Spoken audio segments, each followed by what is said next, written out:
From MTN News, this is Montana This Morning. A recent ruling from the Environmental Protection Agency is causing concern for Colstrip. While the EPA looks to improve air quality, many in Colstrip fear for the future. The presidential debates are set. I'm Jared Hill with what will be different this time as President Biden and former President Trump prepare to go head-to-head for the first time this election season. And are you ready to take a plunge? We're going to show you what's happening over at Bozeman's Bogart Pool, which opened a month earlier than usual. Alrighty, it is 6 o'clock on this Thursday morning. Jane McDonald, Matt Elwell with you. Well, I gotta say, as far as an opening day goes for the outdoor pool in Bozeman yesterday, there was a few glimpses of sunshine. Some sun. It was a little warmer. Today's going to be warmer still, so that'll be good. I don't know there'll be many people. That's the problem with this time of year in Montana. The weather is just all over the board. Sure. Yeah. Well, you know, it could be, like you said, it could be a polar plunge if you wanted to go cooler. So. That's right, and maybe by Sunday, that's what we're doing. Exactly.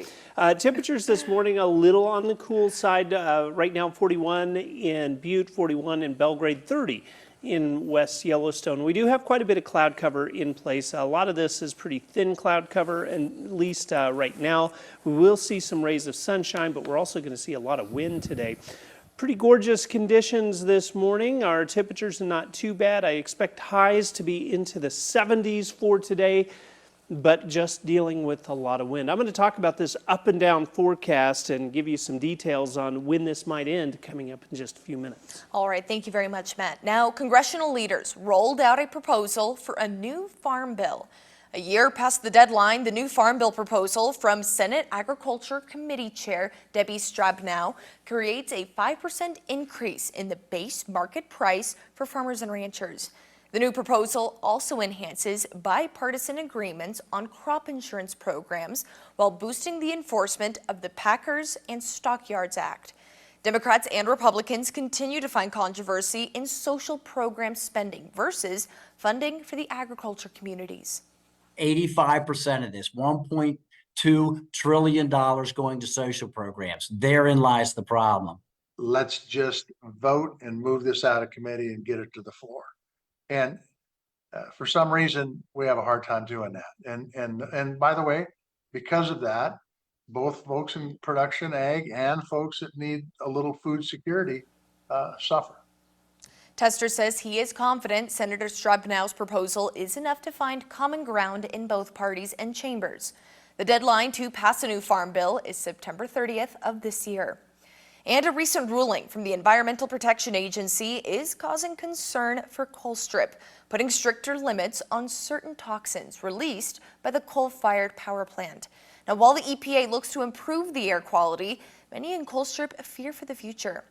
MTN's Charlie Kleps reports. Earlier this year, the EPA made a ruling to tighten its restrictions on air pollution for the first time since 2012. It's a decision that's become widely discussed, especially here in Montana, as it will have a great impact on the Colstrip power plant.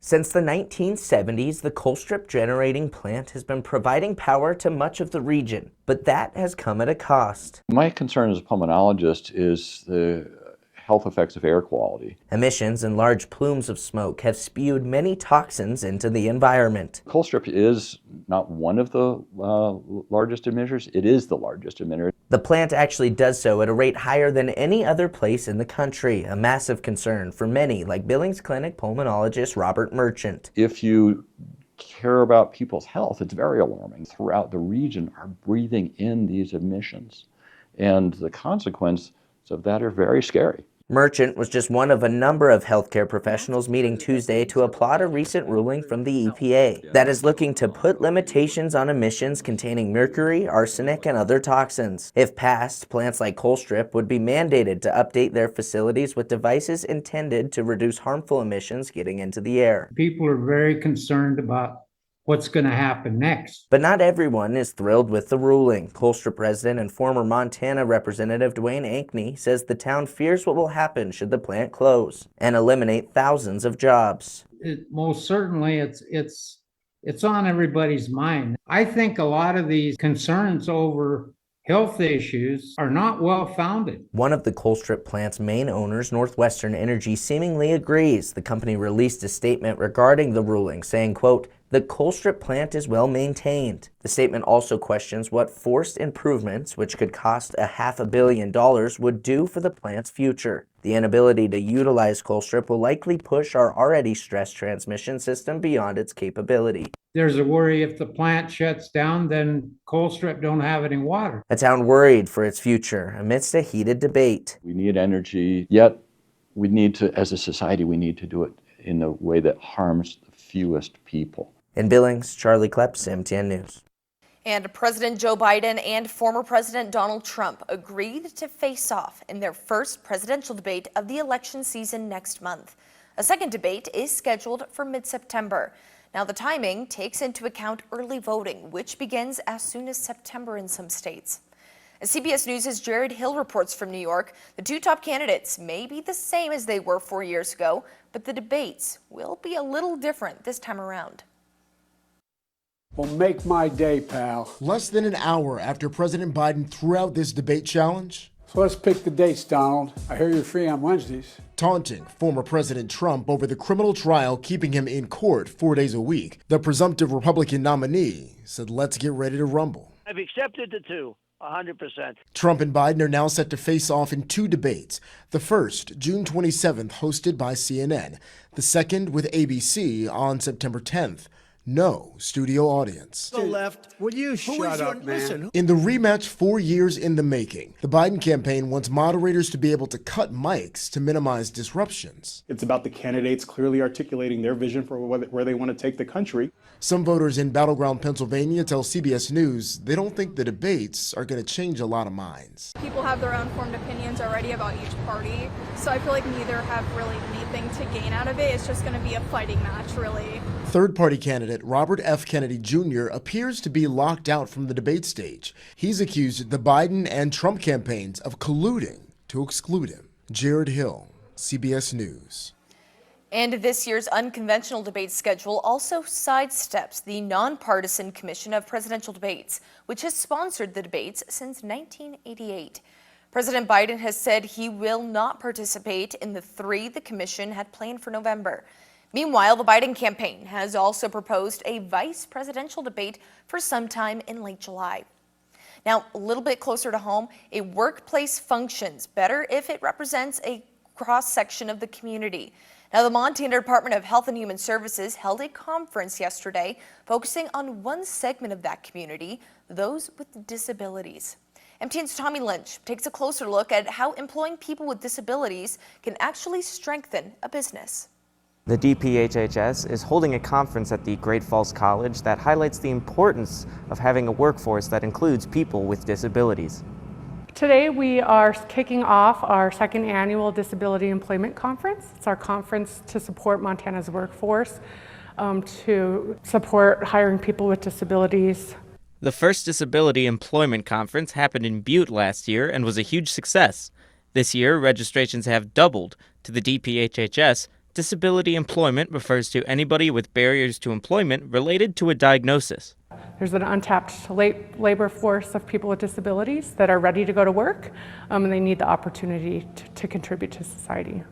The term disability carries a negative connotation, but that is not always the case. As Hermanson explains, people with disabilities can bring a unique experience and perspective to the workforce and are often more loyal to their employers than others. Studies show that when a company has a more diverse workforce, including hiring people with disabilities, the bottom line and the outcomes are higher than businesses that don't do that. The conference will be taking place through Thursday with discussions ranging from AI aid in the workplace to changes in labor laws, as well as a presentation from the Harkin Institute. In Great Falls, I'm Tommy Lynch, MTN News. And a milestone this week for crews working to clear the Beartooth Pass between Red Lodge and Cook City. The Montana Department of Transportation says that plow crews have reached the Welcome to Montana sign on the high elevation pass. The highway, which peaks at elevation of just under 11,000 feet, remains closed for the season as crews work to remove snow. MDT works to have the Beartooth Highway open on the Friday before Memorial Day each year, but weather conditions can delay that opening or temporarily close the part of the highway throughout the season. And our recent rain and then sudden heat means that you'll want to be looking out for ticks, not only for yourself, but also for your pets. As MTN's Andrea Lutz found out, pet owners have big questions about how to prevent them. On a beautiful day at Two Moon Park, She loves being outside. She loves swimming. you'll find Kalia Romero and her pup, Bella. She loves getting in the bath. That's a good thing for Bella because ticks are likely lurking in these tall grasses and trees. Definitely places like this, anywhere where there's water. It's why Dr. Edie Best with Billings Family Animal Hospital says now's the time to act to prevent those ticks. They're icky. That's all I can say. First, how do they get embedded in your pet? They don't jump, they do what's called quest. So when a dog walks by or a person walks by, they just sort of let themselves fall and then they land on whatever's walking by. Dr. Best says in Montana, the biggest worry is Rocky Mountain spotted fever. So prevention is your best bet. So there's a variety of topicals that you put on their back, and then that liquid sort of disperses over the body. There's the other products, which are oral products, which are the monthly preventatives, and then they are just in their system. And if a tick is already embedded in your pet's skin, she says, here's what to do. I know they're gross and you just want to get them off as fast as you can. So get as close to the skin, as you can, and then just pull slowly. For Kalia and Bella, after an outing, tick checks are a must. But when we do go up to the Heights Dog Park, I always check her because there are some bushes up there that they love to dig. They love to be in them. She says looking through those hard to see places like ears and armpits. You really got to dig in there. They like to hide mostly behind his ears. The tick prevention is I think, necessary. In Billings, Andrea Lutz, MTN News. All great things to keep in mind. Well, yesterday was a lovely spring day, and for many, it was a day spent at Bogart Pool in Bozeman. Now, typically, Bogart Pool doesn't open its gate until the middle of June. But as Bozeman Parks and Recreation Director Mitch Overton tells us, with the growing demand for swimming and the indoor pool closed, the city saw this as an opportunity for those eager to take a dip. The indoor pool is closed and is under construction now. It is an active construction site, and because of that, we've opened our outdoor pool, Bogart, significantly earlier. So we'll initially be open 11 a.m. to 7 p.m. And then be transitioning into more hours and more days as we warm up in the weather.